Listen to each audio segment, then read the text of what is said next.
Microphone check, 1, 2, what is this? You're now listening to a brand new episode of the Play Big Faster podcast. Look what you done started. Talk to him. Attorney, high-performance coach, and speaker Cherie Prince asks hard questions to really get to the bottom of what makes entrepreneurs tick. From starting a business, marketing, strategies, and the ins and outs of their industries. We talk everything from book recommendations, lifestyle hacks, and everything possible to get you inspired and motivated to build your own business. The Play Big Faster podcast starts now. Let's go.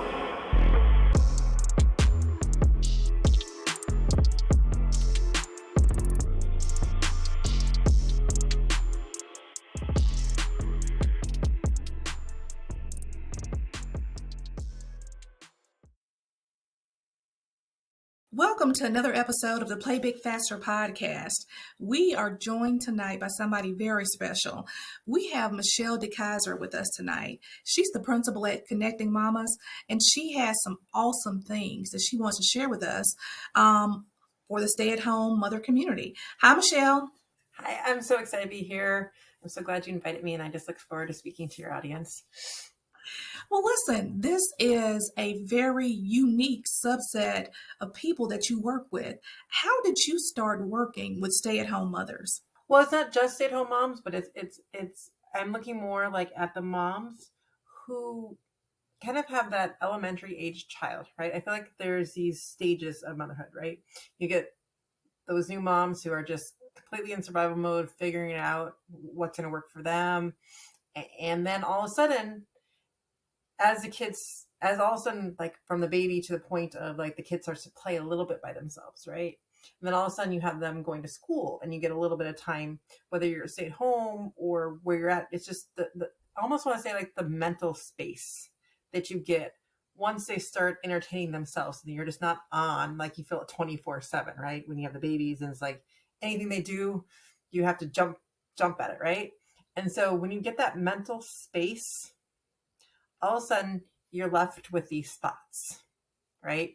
So you start wondering, you have these little questions of, who am I now?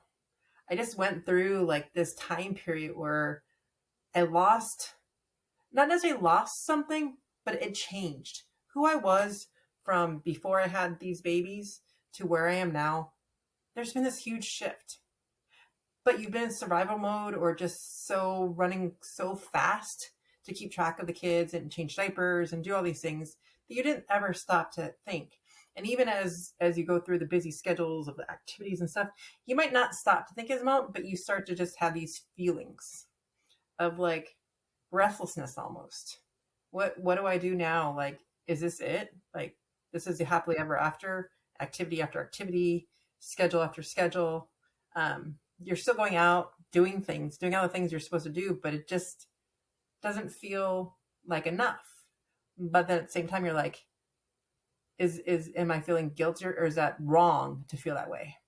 And I was telling Cherie before we started, I got reminded of a book called The Feminine Mystique, where this book was written in the actually, let me look at the copyright because I believe it was the 1960s, but I don't want to be incorrect in that since I have the book in front of me, but I can't, of course, find the copyright date when I'm looking for it.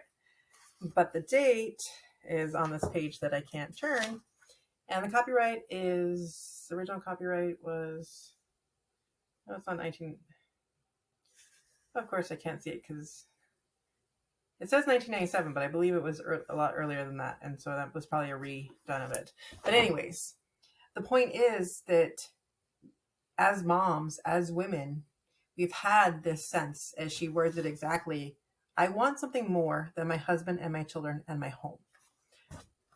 But when you have that thought, all of a sudden it's like, is it possible or is it wrong to even have this thought? Shouldn't I just be grateful for what I have? That is so deep. I mean, that almost deserves a part 2 for us coming back just to break that down. But Michelle, it's like there are so many people, mothers out there who may be afraid to even verbalize that. Now, that's just it. That's the problem. Is that that's why it's a problem that's not named, because first of all, we don't know what to say about it. We don't know how to say about it. And what ends up happening when we get the moms together, though, is we just, instead of actually talking about what we can do about it or how we feel about it, we're just in that complaint mode. What my kids are doing wrong, what my husband's not doing for me, or like what things aren't happening.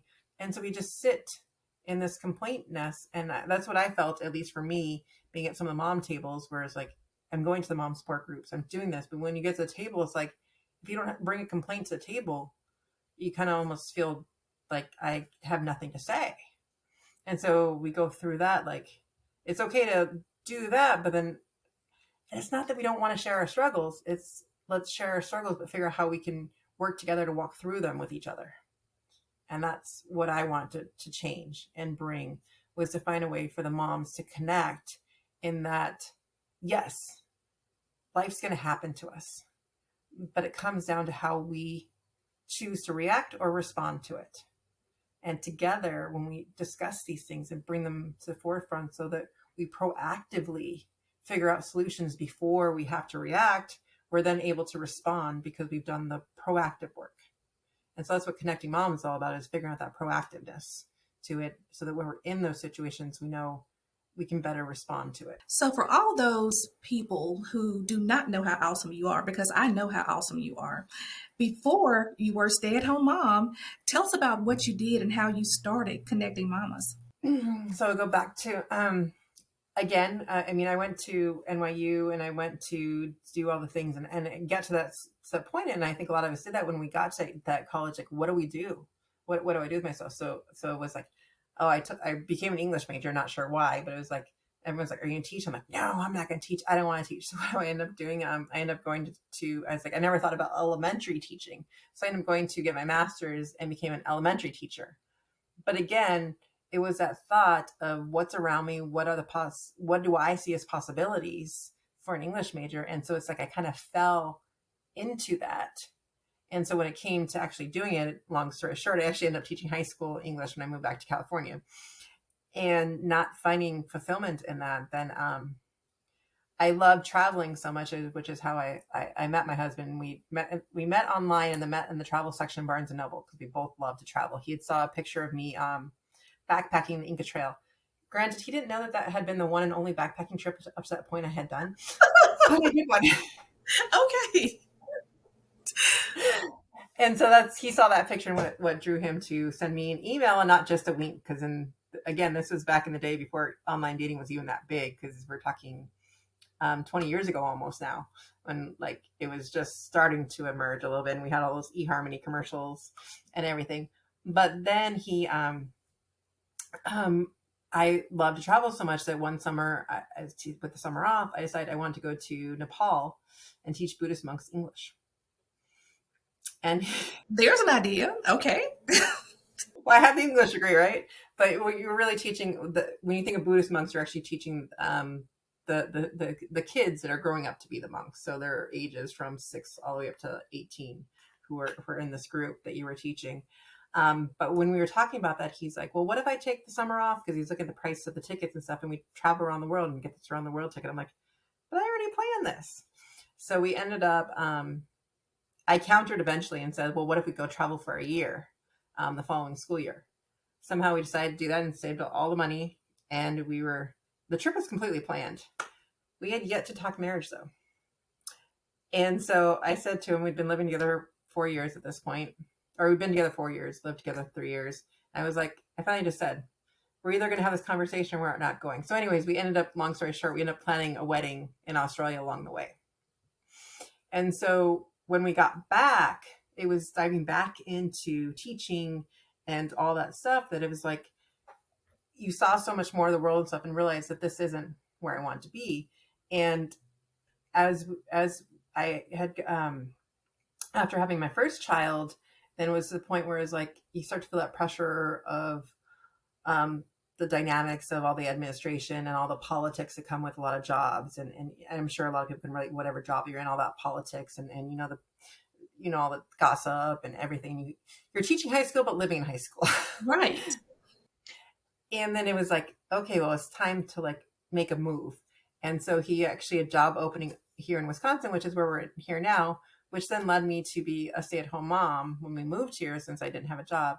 And then I ended up going to teach an MPS I got a job mid-year after my second child and just worked for about from January to June, and then decided with daycare and stuff that I really was doing to see if I could get back to work, but we wasn't worth it and I didn't want to do it anymore. And then as I stayed at home though, after this process enjoying doing the play dates and all that stuff. But again, like I said, once those pockets of time start coming up, I was like, now what? And all of a sudden I felt like I was in a fog. I was a little bit lost. And it was actually my son's third grade teacher who I'd become friends with on Facebook had posted that she did a program called the 75 Heart. I was like, what is this? No idea. I kind of looked it up. I just saw her post, looked it up, and it was like, you just did this routine for 75 days. 2 outdoor workouts. 2 workouts, one has to be outdoors. You change your diet, you stick to a diet, you don't drink, you take a picture, you do all these things. You even have nonfiction reading. If you if you don't do one of those things on one of those days, you go back to day 1. And for me, at that point in my life, I needed that regiment to make it through, to actually do that, because it was the first time I actually stuck anything. I had tried, a 21-day fix or these, and I lasted all 3 days. This was the first thing for me that I finally stuck to. And I ended up doing the full year, which was 3 more phases and more things in it. But from it, I ended up losing 45 pounds. But the most important thing was I changed my mindset and started down this personal development route, which I'd always scoffed at. I said, personal development, who needs personal development books?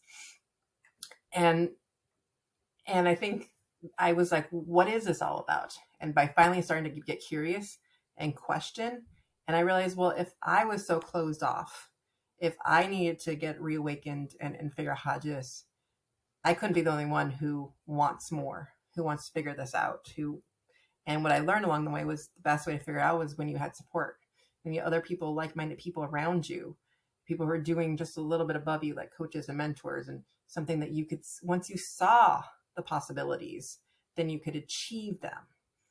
And that's what then I realized. And so I was like, my thought for connecting moms is I want other moms to be able to actually enjoy the time with their kids and not feel just that, is there anything more?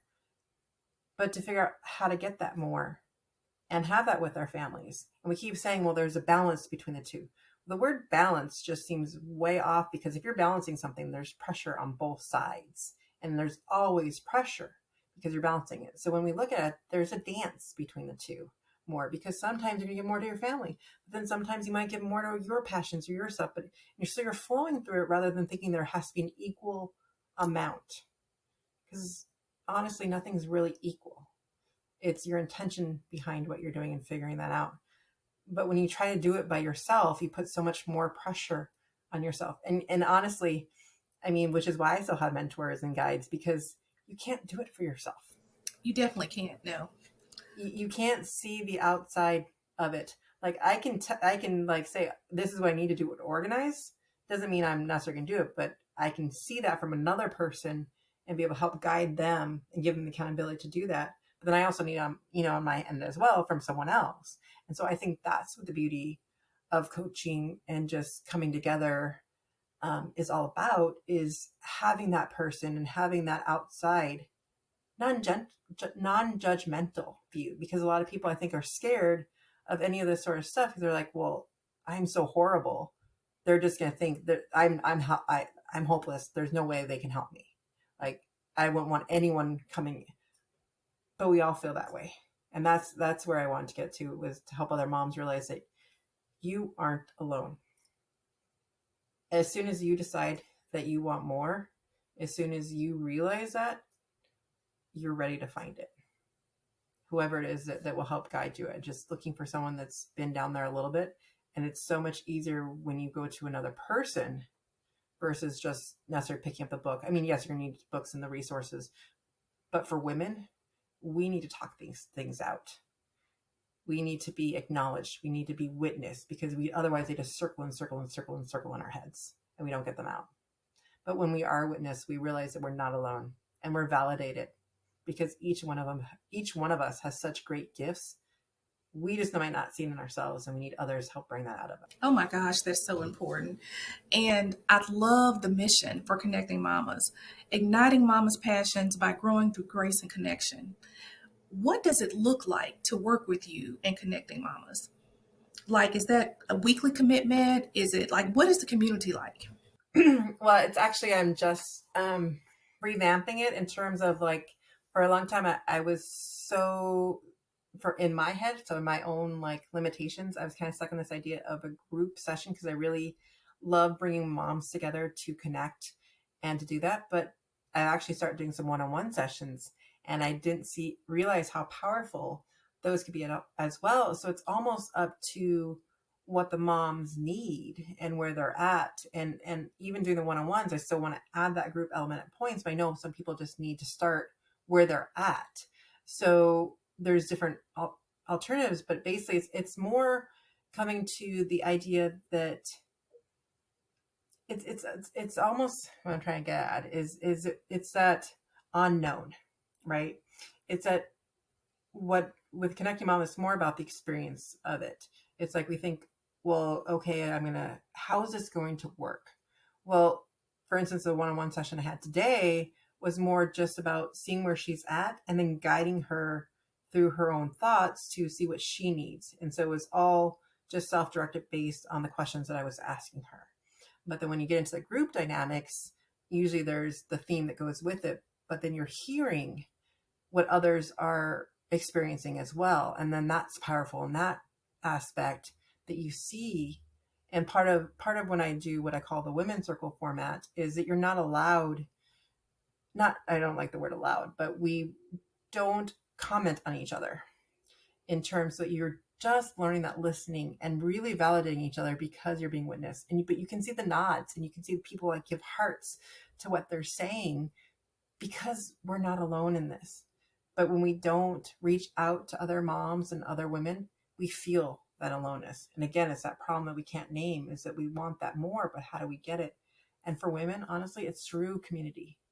But it's picking the community that's right for you and the community that's going to uplift you and make you feel alive and not dread getting up in the morning, but to feel like I have purpose. I know what I'm doing. I know at least where I'm going. I might not have that spot yet, but I have a direction, and it's finding that direction. And I just hear so many moms say, like, I have no idea what I want to do. I don't know. I don't know. And we can say that till we're blue in the face unless you decide that you want to figure it out. And then when you want to figure it out, we let's be honest, we're moms. We don't have a lot of time. I'm not going to be unrealistic about that. And so what is the best, quickest way to get some purpose and to figure that out? Well, it's going with people who've been doing that already, who have figured out the tools to help you unlock yourself and to figure that out. Again, it's not going to be an overnight process, but each session, whether it's group or individual, it's an hour. And so we're talking about an hour a week with some thought work afterwards. But it's a process for you to start to say yes to yourself and say, yes, I do actually deserve more. I will be more. And when I am more, my family is actually going to benefit more from it. And that's the hard concept, because even becoming an entrepreneur or doing this, I still have those doubts. Like, what am I taking away from my family? But you got to twist it and say, what am I giving my family by doing this? For instance, my son, my 12-year-old, has become a little entrepreneur himself this summer. Kudos. Okay. Tell me a little bit more about that. So part of, we discovered that he loves to cook. And so I had even got him his own domain and stuff. But he was in middle school, and so we would have an hour at times after school before the girls got home. And so at times I would try to do a little bit with him. And one day he wanted to do this memory thing, and I was just getting to the point like, okay, this is way above your head. It's sometimes above my head, and I don't want to explain it all the time. Like, when are you going to be bored with it? But I'm going to do it till you're done. And then finally he said, okay, I've had enough. And last summer, not this summer, but last summer, I should probably look up the summers as well, but there was a kids summit for kids and part of it was entrepreneurship. And so there was a session on there about how to grow your own microgreens and sell them. sprouts and microgreens. And he saw this one video, 45-minute video, and stopped working with me after school. He spent that hour researching microgreens, looking how to grow, what beans he wants. So I'm actually going to say this is the first time I was able to hold something over. This was today. I was able to hold over his head. He wanted me to order more seeds from Amazon to grow. I got him to clean his room. I said I would order them until I could walk into his room and his desk. He did it. That's what I'm talking about. Incentive. You have incentivized him. Yes. He was like, I could not believe him. I was getting ready. My husband got up for the first time right before we got on, and I could hear him say, "What happened in here?" Like, I could actually walk in here.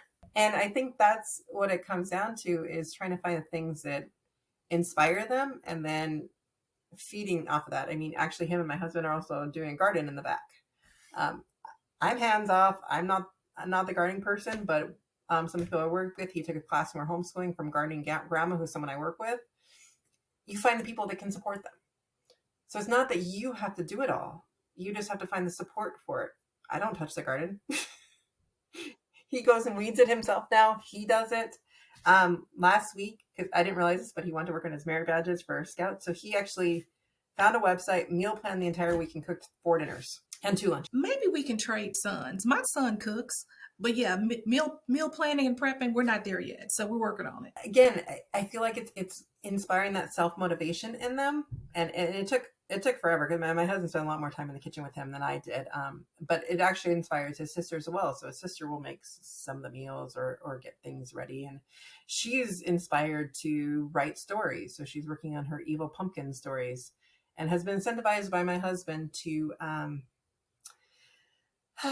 if she can publish her story and sell 5,000 copies of the story once she publishes it, he says she can have a dog.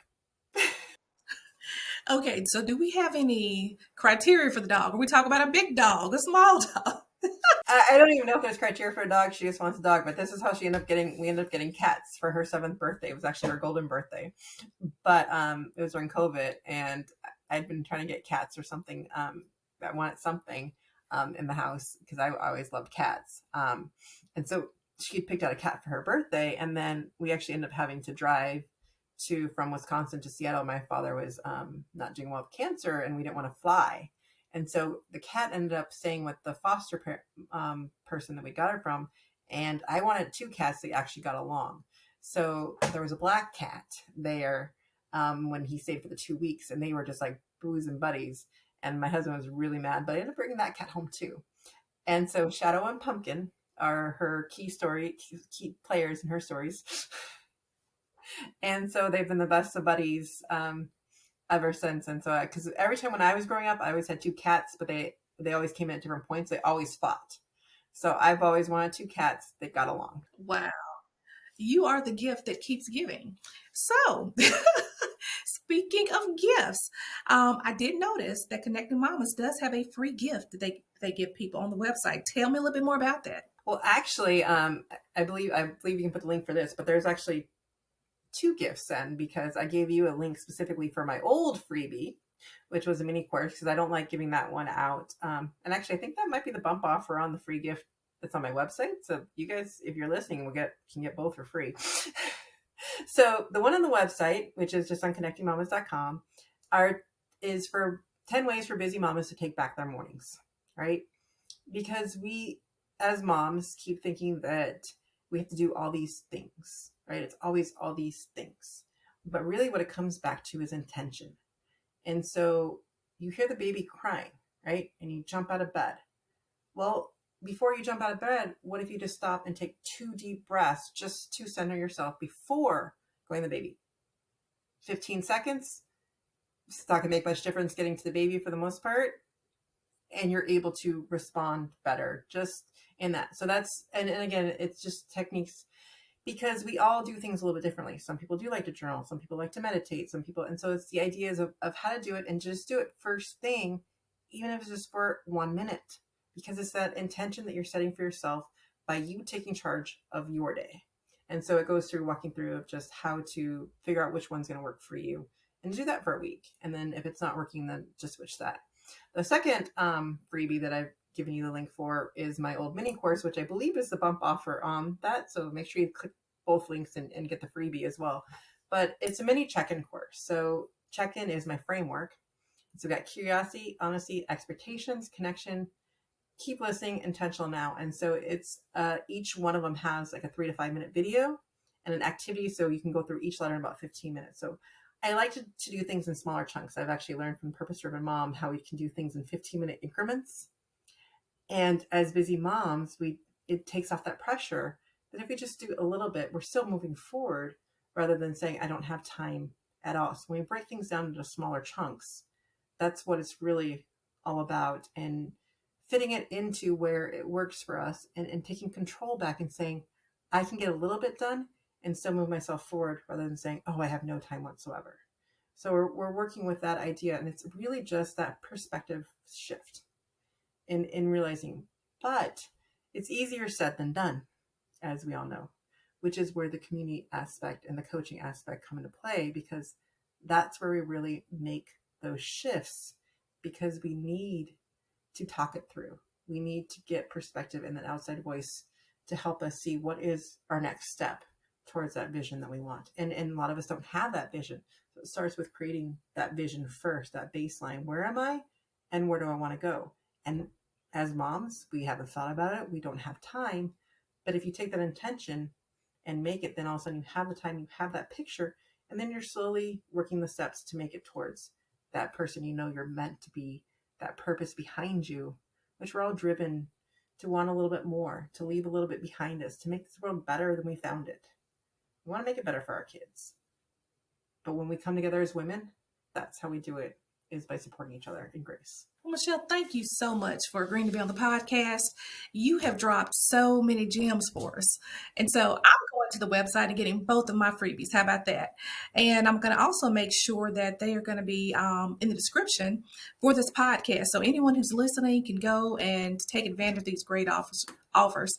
Thank you so much for being here. Just remember, though, those of you listening, the free mini course will just be in the description of this podcast, because it'll be the bump offer on the freebie. So I don't want you to think that I wasn't giving it to you for free. Just make sure you get it from the actual description on Sherry's page. And one thing I just want to leave you with is a little bit about connecting in terms of let's make more connection and be intentional about it. So the one thing I like to say is, so when you see someone walk by and you like their hat or you just their smile or something, let's get those compliments out of our heads and make someone's day. Just the more you do it, you don't know where that connection will lead. I met a friend that way that I walk with every day now because I did it. Just when you're traveling, it just changes your perspective by just making someone else smile. You have a minute or two conversation with some people, but it opens you up to more connection. And it's all about the connection. So keep connecting, everyone. And thank you so much for having me on today. And until next time, play big faster. Do you want to start your own business? Confused about where to begin? Not sure if you can do this? I'm glad you made your way here. Cut through the confusion. I invite you to join in on the 5-day Play Big Faster Challenge. You'll get step-by-step guidance on how to start and scale your dream business faster. 5 days perfectly structured. Build the business you've always dreamed of without spending tons of money and hiring consultants or a lot of staff. Join the challenge today at www.playbigfaster.com.